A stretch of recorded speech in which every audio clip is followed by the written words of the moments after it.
नमस्कार दोस्तों, आपका फिर से स्वागत है तो लाइए इस एकेडमी में। हम अपने 6 मार्च के क्वेश्चंस की प्रैक्टिस करते हैं। तो चलिए हम अपने पहले क्वेश्चन पे चलते हैं। पहला क्वेश्चन है, समर्थ के संबंध में निम्नलिखित कथनों पर विचार कीजिए। इसमें पहला कथन है, यह कपड़ा क्षेत्र में क्षमता निर्माण के लिए एक योजना है। इसका दूसरा कथन है, यह कपड़ा मंत्रालय का एक मांग संचालित और प्लेसमेंट उन्मुख अम्ब्रेला कौशल कार्यक्रम है। इसका तीसरा कथन है, इसे कौशल विकास और उद्यमिता मंत्रालय द्वारा अपनाई गई व्यापक कौशल नीति ढांचे के तहत तैयार किया गया था। दोस्तों इसमें पूछ रहा है कौन सा कथन सही नहीं है। दोस्तों यहाँ पे आपको ध्यान देने की बहुत ज़्यादा ज़रूरत है कि ये क्वेश्चन हमसे क्या पूछ रहा है। तो इसका सही उत्तर होगा विकल्प डी, इनमें से कोई नहीं, क्योंकि ये तीनों कथन सही हैं। चलिए इसके एक्सप्लेनेशन पे चलते हैं। समर्थ समर्थ का अर्थ है कपड़ा क्षेत्र में क्षमता निर्माण के लिए योजना। चलिए इसका इंग्लिश में फुल फॉर्म देखते हैं, scheme for capacity building in textile sector. Samarth कपड़ा मंत्रालय का एक मांग संचालित और प्लेसमेंट उन्मुख अम्ब्रेला कौशल कार्यक्रम है। यह योजना कौशल विकास और उद्यमिता मंत्रालय द्वारा अपनाई गई व्यापक कौशल नीति ढांचे के तहत तैयार की गई थी। इसका उद्देश्य रोजगार सृजित करना और हंसी पर पड़े वर्गों को कौशल के अवसर प्रदान करना है। इसके अंदर 3,47,000 अभ्यर्थियों को कौशल प्रदान करने का लक्ष्य रखा गया है। इसमें से 1.5 लाख लाभार्थियों को प्रशिक्षित किया गया है। साथ ही प्रशिक्षित लाभार्थियों में 85% से अधिक महिलाएं हैं। चलिए हम अपने अगले क्वेश्चन पे चलते हैं। अगला क्वेश्चन है, निम्नलिखित में से कौन सा देश म्यूनिख सुरक्षा सम्मेलन की मेजबानी करता है। इसमें ऑप्शंस दिए गए हैं, जापान, अमेरिका, जर्मनी, भारत। दोस्तों इसका सही उत्तर है विकल्प सी, जर्मनी। चलिए इसके एक्सप्लेनेशन पे चलते हैं।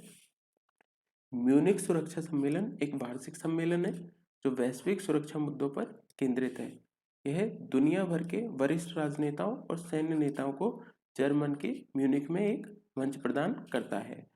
2023 के इस सम्मेलन का मुख्य ध्यान यूक्रेन युद्ध पर केंद्रित था। कई सालों में पहली बार ऐसा हुआ है कि रूस ने इस कार्यक्रम में अपने प्रतिनिधिमंडल को नहीं भेजा है। चलिए हम अपने अगले क्वेश्चन पे चलते हैं। हाल ही में जॉर्डन के संकीर्ण मुंह वाले मेंढक को समाचारों में देखा गया। इसके बारे में निम्नलिखित कथनों पर विचार कीजिए। इसमें पहला कथन है, यह पश्चिमी घाटों में पाई जाने वाली पर्वतीय प्रजाति है। दूसरा कथन है, इसकी आयुसीएन स्थिति लुप्त प्राय है। तो इसमें कौन सा कथन सही नहीं है। तो दोस्तों इसका सही उत्तर होगा विकल्प बी, केवल 2। चलिए इसके एक्सप्लेनेशन पे चलते हैं।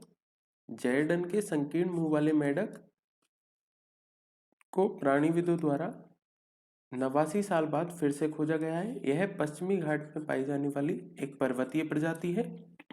अगर इसकी संरक्षण की स्थिति को देखें तो IUCN की लाल सूची के अंतर्गत ये निकट संकटग्रस्त के रूप में सूचीबद्ध है। हाल ही में शोधकर्ता इसे लुप्त प्राय के रूप में वर्गीकृत करने के लिए अभियान चला रहे हैं। तो चलिए हम अपने अगले क्वेश्चन पे चलते हैं। हमारा अगला क्वेश्चन है, अंतरराष्ट्रीय बौद्धिक समता सूचकांक 2023 के संदर्भ में निम्नलिखित कथनों पर विचार कीजिए। पहला कथन है, इसे विश्व बैंक द्वारा जारी किया जाता है। जबकि इसमें दूसरा कथन है, भारत 55 प्रमुख वैश्विक अर्थव्यवस्थाओं में 42वें स्थान पर है। तीसरा कथन है, अमेरिका शीर्ष स्थान पर है। इसके बाद यूनाइटेड किंगडम और फ्रांस का स्थान है। इसमें पूछ रहा है दोस्तों कौन सा कथन सही है। तो इसमें दूसरा और तीसरा कथन सही है, तो इसका सही उत्तर होगा विकल्प सी, केवल 2 और 3। चलिए इसके एक्सप्लेनेशन पे चलते हैं।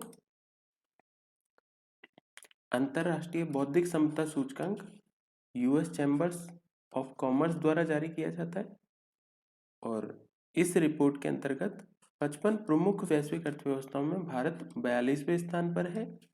वर्ष 2021 में भारत 40वें स्थान पर था। अगर इसमें देखें तो अमेरिका शीर्ष स्थान पर है 2023 की रिपोर्ट के अंतर्गत। इसके बाद यूनाइटेड किंगडम और फ्रांस का स्थान है। चलिए हम अपने अगले क्वेश्चन पे चलते हैं। अगला क्वेश्चन है, हाल ही में खबरों में रहा कूनो नेशनल पार्क किस राज्य में स्थित है। इसके अंतर्गत ऑप्शन दिए गए हैं, असम, मध्य प्रदेश, तमिलनाडु, ओडिशा। तो इसका सही उत्तर विकल्प बी, मध्य प्रदेश। चलिए इसके एक्सप्लेनेशन पे चलते हैं। कूनो राष्ट्रीय उद्यान मध्य प्रदेश में स्थित एक वन्यजीव अभ्यारण्य और राष्ट्रीय उद्यान है। इसका नाम कुनो नदी के नाम पर रखा गया है। इसे शुरुआत में 1981 में वन्यजीव अभ्यारण्य के रूप में स्थापित किया गया था। 2018 में इसे राष्ट्रीय उद्यान का दर्जा दिया गया था। हाल ही में चीता पुनः परिचय परियोजना के हिस्से के रूप में इसके अंतर्गत 12 और चीतों को लाया गया है, जिससे इसके अंतर्गत चीतों की कुल संख्या 20 हो गई है। आज के हमारे क्वेश्चंस पूरे होते हैं। इन क्वेश्चंस को पीडीएफ फॉर्म में डाउनलोड करने के लिए आप हमारे Telegram channel Atul IAS academy को ज्वाइन कर सकते हैं। धन्यवाद दोस्तों।